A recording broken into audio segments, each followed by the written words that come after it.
I did one in a Lowe's parking lot in San Antonio. I was off. I don't remember what the case was about. I go to San Antonio. I'm pulling my stock trailer you haul cattle in, and one of the channels was calling. I said, well, if you want to meet me in the Lowe's parking lot, well, they did, and I had my grandson, and he was little, and we were picking up windows or doors or something for a house, and so they sit up, and I'm here, and the tongue of the trailer, it's a gooseneck's here, and my grandson's crawling around like a little monkey on everything back there in the background. Whenever I finally seen it, I'm like, hey, looky here. He's like, oh, I didn't know I was in the picture, Papa. I said, yeah, they got you. And Lowe's security didn't kick you guys out.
Yes, ma'am.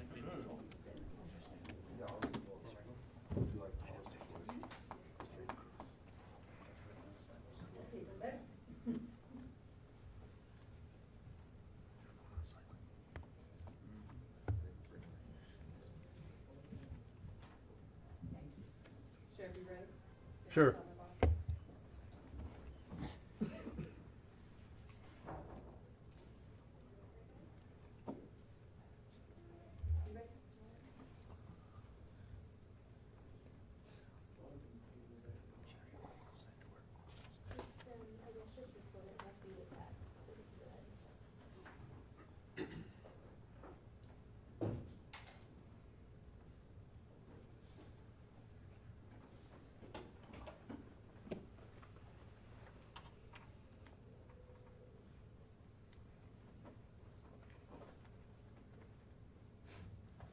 You want us to ask you questions right now? Got to ask me something.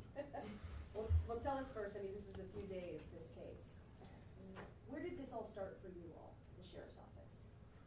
It started on the April the 8th, whenever a coworker walked into our lobby at the sheriff's office and had a concern about his friend, coworker, not showing up for work. And from that, a deputy was dispatched. Deputy arrived. Nobody was there, couldn't find anybody, knocked on the door, checked around the premises. But because of the deputy being vigilant, he looked in a trash can and walking out that was set out by the curb, and it was some bloody items. So then he called, and CID investigators, we all showed up and found more evidence that probably something had happened there at the location, at the residence, and from that we secured a search warrant. And while we started conducting the search warrant, we were able to gather information that gave us ID to several vehicles, some still on the property. A vehicle was missing. We were able to, through technology, we were able to locate that vehicle being driven in Corpus, and reached out to our partners there, Corpus Christi Police Department, and their gang unit got on it like ASAP.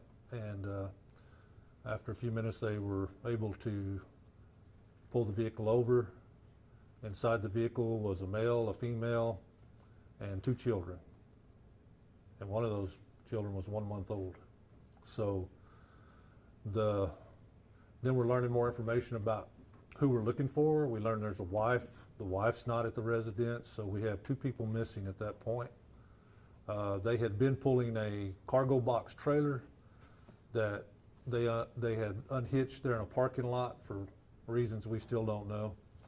But the officers there, the gang unit, had eyes on them when that happened, was watching. So after they unhooked it, they drove around a little bit. They were pulled over, and at the point we knew that that vehicle was in that area, our ranger and one of my chief deputies, they took off for Corpus Christi. So they got down there, and I have to say this all started like the deputy was on scene at 1 o'clock, and by 7 we had both people in custody. So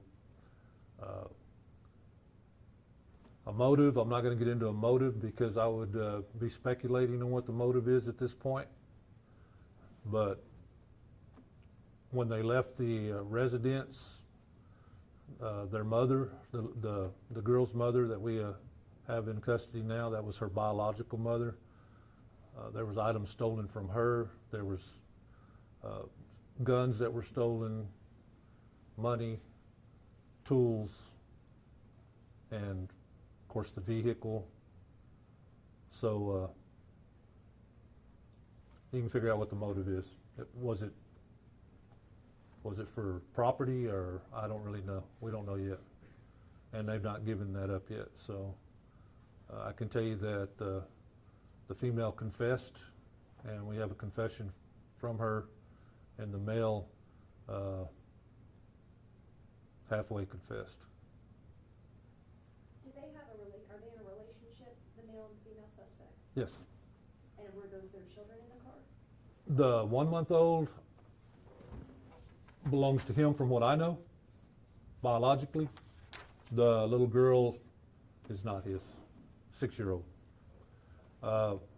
Thanks to CPS, and we started getting CPS involved as soon as we knew there was children. That was 8, 9 o'clock that night, and they started working. We were able to get the children. One of them is back with her biological father this morning, and the baby I haven't checked on as of now to see where the baby's at, but we had them at my office for quite some time, and then they were able to come over and they picked the kids up, and so that was the sad part of the story there. The little girl not knowing, and 6 years old, but understands, right? So. How were the victims discovered? How were the victims discovered? Yeah, and where, and what was the manner? Well, so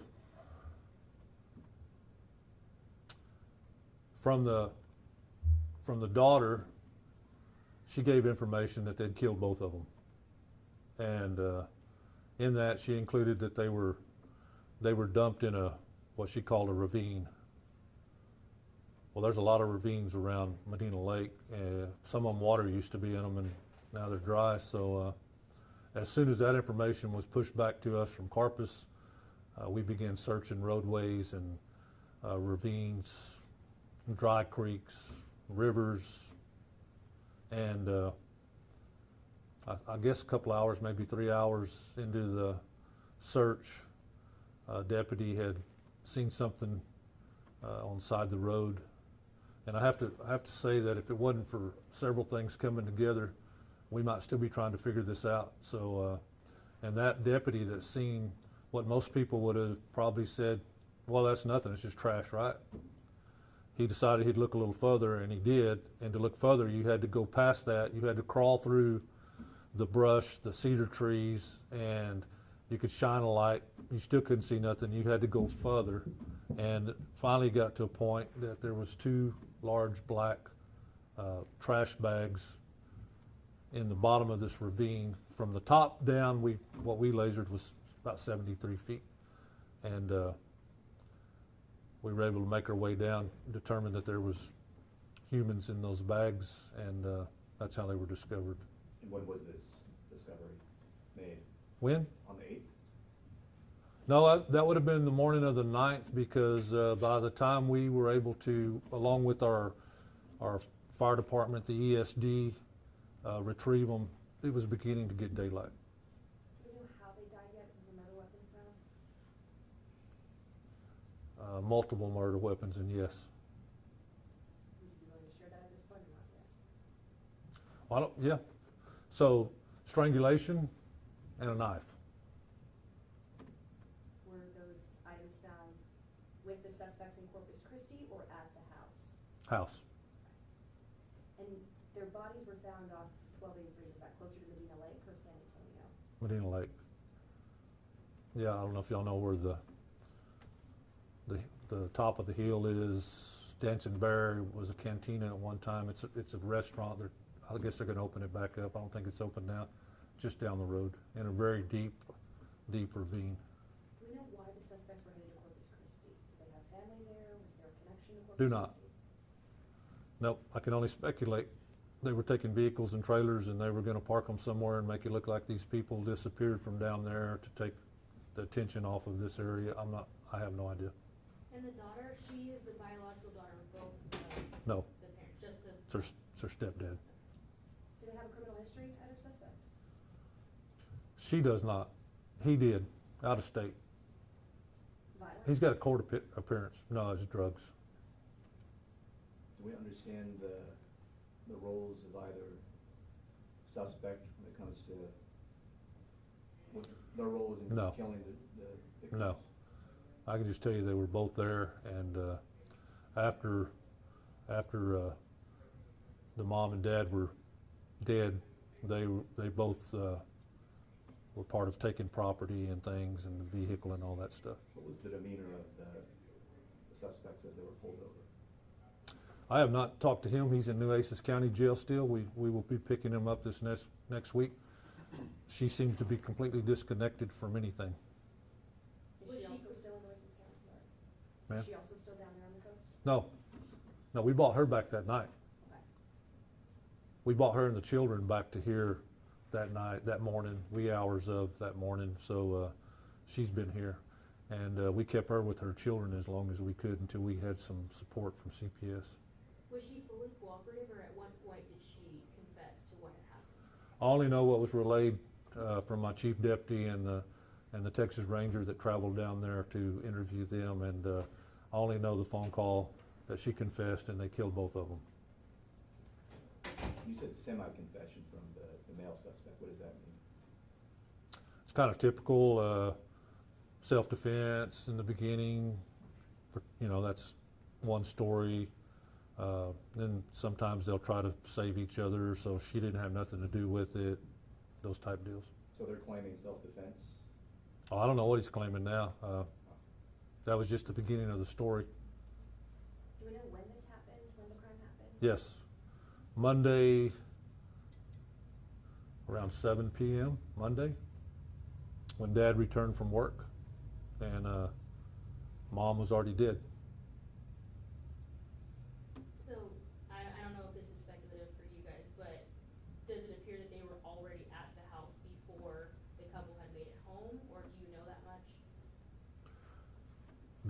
Before the couple made it home. So here's how I think it was. I think that Mom was already home. Dad, her stepdad, was at work. The couple was there. I believe they had stayed there for a short period of time in a travel trailer. So Dad got home about the time Mom had been murdered, and then Dad was met outside and murdered. And so, going back to Manor, was it that both of them were strangled and stabbed, or was one strangled and one stabbed, or do you know? I do, but I'm not gonna give that up. Can we talk charges? What charges are you guys looking at this point? Capital murder. That's kind of describes itself, right? So, of course, you know, as it goes through the courts, is it going to be the death penalty, or I don't know. It's a tight-knit community out there. It is, and I spoke to some of the neighbors, and I think that's one of the important things that I would want to go out, is that there's nothing for them to fear. The people that did this terrible thing are in custody, and there's nobody running around, you know, things to worry about. So I've talked to some of the neighbors up there and asked them to share that message also. So when we work it and it happens, you know, as fast as it did, first of all, these guys and girls, this is just we were having a meeting here about something else, but if it wasn't without them, and then to be able to pick up a phone and call Corpus Christi Police Department, and those guys get right on it, and to have all that happen for us, it could be that where these bodies were, they would have never been found. Never. Maybe years later, someone would be building a house and some remains would have been carried up by their dog, who knows, but they would have never been found. They were hard to find even after you knew where they were at. And it amazes me that these people could get them to where they were. Of course, they're going downhill, we were coming uphill, so that's a big difference. So, but that's the biggest thing, is that even though we finished by 7, we had 2 suspects detained, we didn't get through till yesterday evening, still trying to put stuff together. We had to process the crime scene. We had 2 crime scenes to process, where it happened and where the bodies were taken, so it took some time to finish it, and there's still things that we're doing. It's still an ongoing investigation. That's what I was going to ask. Should neighbors expect to still see deputies among these areas? We've released the property. I can't imagine why we would have to get back in there, but you never know. And if we do, it'll require a second search warrant. So I have no idea. We've tried to reach out to family members out of state. We've talked to a lot of people, and who's going to be able to come in and take care of the place and secure things and all that, we still don't know.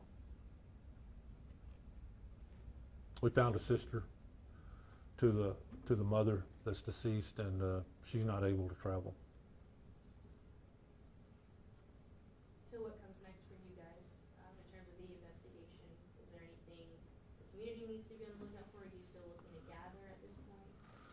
No, what comes next is us, we sit and we document everything and we put it in order, and then we file our case with the district attorney's office. And there's a couple of things we're running down, some pawn shops and different things where some of this property may have went to. It's difficult when you have no victim to say that was mine, or here's serial numbers for this. So we're kind of working through that also. There were some guns that were sold. We're trying to figure out where they may have gone to. And that was all that extra property was in the Carter trailer? Or what was in the Carter? Now, most of that they had gotten rid of. So the Okay. so the male, the boyfriend, he actually injured himself and ended up getting stitches in San Antonio. And that same time they went to San Antonio may have been when they tried to get rid of some of the property. So the search is So when he's- then for you all to. So when he's pulled over by Corpus Christi PD, we not only are they not the people that should be driving the vehicle, but he's got a fresh cut, a bandage on his hand. So that's, in our profession, that's a clue, right? Thank you, sir, appreciate it. Y'all good? Yeah. Yeah. Thank you. Now, you camera guys, if any of y'all ran that camera like up in my nose to my nose hairs, we're gonna have a problem. Sorry, man.